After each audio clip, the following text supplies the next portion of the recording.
भारत के पूर्व प्रधानमंत्री मनमोहन सिंह का गुरुवार को निधन हो गया। 92 साल की उम्र में उन्होंने अंतिम सांस ली। डॉक्टर मनमोहन सिंह दिल्ली यूनिवर्सिटी में इकोनॉमिक्स के प्रोफेसर से लेकर भारतीय रिजर्व बैंक के गवर्नर तक और देश के वित्त मंत्री और फिर 10 साल तक देश के प्रधानमंत्री रहने का मनमोहन सिंह का कार्यकाल काफी शानदार रहा। मनमोहन सिंह को उनकी नीतिगत दूरदर्शिता और आर्थिक सुधारों के लिए देश हमेशा उनको याद करेगा। उनके कार्यकाल में लिए गए कई बड़े अहम फैसले भारतीय समाज और अर्थव्यवस्था के लिए मील का पत्थर साबित हुए। आर्थिक सुधार की बात हो या नरेगा की, या आधार कार्ड योजना हो, या भारत अमेरिका के बीच न्यूक्लियर डील हो, या फिर शिक्षा और सूचना का अधिकार हो, ऐसे तमाम फैसले थे जिसने भारत की तस्वीर बदल करके रख दी। इस वीडियो में हम आपको डॉक्टर मनमोहन सिंह के द्वारा लिए गए प्रमुख फैसले के बारे में बताएंगे। साथ ही सबसे बड़े 5 अहम फैसले का भी जिक्र करेंगे जिसने भारत को एक नए मुकाम पर लाकर खड़ा कर दिया है। नमस्कार, मैं हूं सत्येंद्र शर्मा। आप देख रहे हैं punjabkesari.com। देश के पूर्व प्रधानमंत्री मनमोहन सिंह आज हमारे बीच नहीं हैं, लेकिन उनके द्वारा देश के लिए किए गए अमूल्य योगदान को ये देश हमेशा याद रखेगा। बता दें कि आधार कार्ड की नींव 2009 में पहली बार मनमोहन सिंह की सरकार के दौरान रखी गई थी। इसका उद्देश्य प्रत्येक भारतीय को एक विशिष्ट पहचान संख्या प्रदान करना था। साल 2005 में एक कानून लाया गया था जो भारत के ग्रामीण क्षेत्रों में गरीबी और बेरोजगारी से निपटने के लिए क्रांतिकारी कदम उठा। यह कानून हर ग्रामीण परिवार को हर वर्ष 100 दिन का रोजगार गारंटी देता है। 2005 में लागू किया गया यह कानून नागरिकों को सरकार से जानकारी मांगने का अधिकार देता है। डॉक्टर मनमोहन सिंह साल 2004 से 2014 तक 2 बार प्रधानमंत्री रहे थे। उनकी गिनती देश के बड़े अर्थशास्त्रियों के रूप में भी होती है। वह 1998 से 2004 तक विपक्ष के नेता भी रहे। हालांकि साल 2004 के लोकसभा चुनाव में कांग्रेस को मिली जीत के बाद उन्होंने देश के 14वें प्रधानमंत्री के रूप में शपथ ली। उन्होंने यूपीए 1 और यूपीए 2 में प्रधानमंत्री का पद संभाला था। मनमोहन सिंह पहली बार 22 मई 2004 और दूसरी बार 22 मई 2009 को प्रधानमंत्री के पद की शपथ ली थी।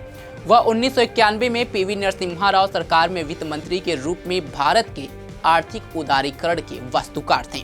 वित्त मंत्री के रूप में सिंह की भूमिका को देश के आर्थिक इतिहास में एक महत्वपूर्ण मोड़ माना जाता है। भुगतान संतुलन के मुद्दे और घटते विदेशी भंडार के साथ एक गंभीर आर्थिक संकट का सामना करते हुए उन्होंने परिवर्तनकारी सुधार पेश किए, जिससे अर्थव्यवस्था उदार हुई, निजीकरण को बढ़ावा मिला और भारत को वैश्विक बाजारों में शामिल किया गया। इन उपायों ने न केवल देश को संकट से टाल दिया, बल्कि भारत को दुनिया की सबसे तेजी से बढ़ती अर्थव्यवस्थाओं में से एक बनने की राह पर भी लाकर खड़ा कर दिया। जब देश पर आर्थिक संकट थी, तब उन्होंने जो काम किया उसे लोग आज भी याद करते हैं। मनमोहन सिंह देश में आर्थिक सुधारों की पुरोधा रहे। 1991 में देश के वित्त मंत्री का पद संभाला तो आर्थिक क्रांति ला दी। उस समय देश का राजकोषीय घाटा सकल घरेलू उत्पाद के 8.5 के इर्द गिर्द था। ये महज एक वर्ष से उसे 5.9% के स्तर ले गया। डॉक्टर सिंह लागू किए गए आर्थिक सुधार कार्यक्रमों के बाद डूबती हुई अर्थव्यवस्था ने वह मुकाम हासिल कर लिया कि उसे पीछे मुड़कर नहीं देखना पड़ा। 1991 से 1996 के बीच उनके द्वारा किए गए आर्थिक सुधारों की आज भी दुनिया भर में प्रशंसा की जाती है। भारत में आर्थिक उदारीकरण की नीति 24 जुलाई 1991 को लागू की गई थी। प्रधानमंत्री पीवी नरसिम्हा राव और उनके तत्कालीन वित्त मंत्री डॉक्टर मनमोहन सिंह ने इस नीति की शुरुआत की थी। इस नीति को आमतौर पर एलपीजी या उदारीकरण, निजीकरण और वैश्वीकरण मॉडल के नाम से जाना जाता है। इस नीति के तहत अर्थव्यवस्था में सरकारी दखल को कम किया गया और बाजार प्रणाली पर निर्भरता बढ़ाई गई। इस नीति के कुछ प्रमुख फायदे थे, जिसमें लाइसेंस परमिट राज का अंत हुआ, बंद अर्थव्यवस्था को ली, निजी कंपनियां आई और विदेशी कंपनियां भी प्रवेश किया, आयात शुल्क में कमी लाई गई, करोड़ों नई नौकरियां आई, करोड़ों लोग गरीबी रेखा से पहली बार ऊपर उठे, प्राइवेट टीवी चैनलों की शुरुआत की गई। तो वहीं बेरोजगारी से जूझते देश में रोजगार गारंटी योजना की सफलता का श्रेय भी डॉक्टर मनमोहन सिंह को ही जाता है। उन्होंने साल में 100 दिन का रोजगार और न्यूनतम दैनिक मजदूरी 100 रुपए तक की। इसे राष्ट्रीय ग्रामीण योजना गारंटी अधिनियम यानी कि नरेगा कहा जाता था। इस योजना की खास बात है कि इसमें कोई भी व्यवसाय आवेदन कर सकता है। इसके तहत अगर सरकार रोजगार देने में विफल रहती है तो आवेदक बेरोजगारी भत्ता पाने का हकदार होगा। मनरेगा यानी महात्मा गांधी राष्ट्रीय ग्रामीण योजना गारंटी अधिनियम 2005 की शुरुआत ग्रामीण विकास मंत्रालय के तहत यूपीए शासन काल में हुई थी।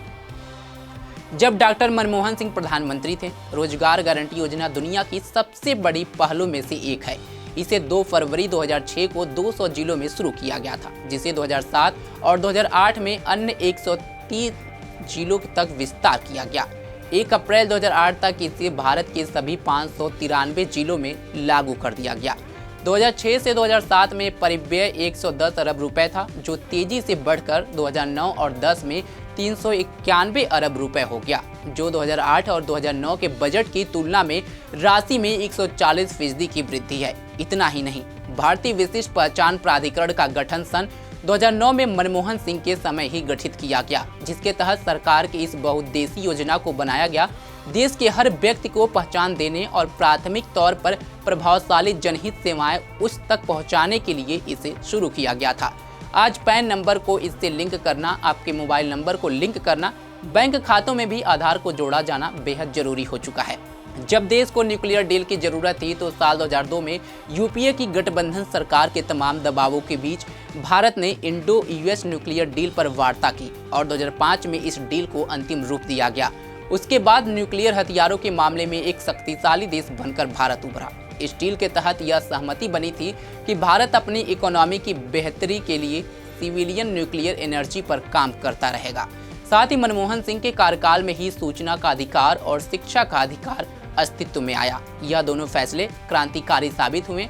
आरटीआई के तहत कोई भी नागरिक किसी भी सरकारी विभाग से कोई भी जानकारी ले सकता है। वहीं आरटीआई के तहत 6 से 14 साल के बच्चे को शिक्षा का अधिकार सुनिश्चित किया गया। ये वो फैसले थे जिसने आधुनिक भारत की दिशा ही बदल करके रख दी और अपने इस दूरगामी फैसले के लिए मनमोहन सिंह हमेशा याद किए जाएंगे। आज वो हमारे बीच भले ही नहीं हो, लेकिन उन्होंने जो कठोर फैसले लिए थे और उसके लिए जो आज देश आगे बढ़ रहा है, लगातार ग्रोथ कर रहा है, कहीं ना कहीं उसके पीछे पूर्व प्रधानमंत्री मनमोहन सिंह का हाथ जरूर है। ऐसे में तमाम खबरों के लिए जुड़े रहें हमारे साथ और देखते रहें पंजाब केसरी.com।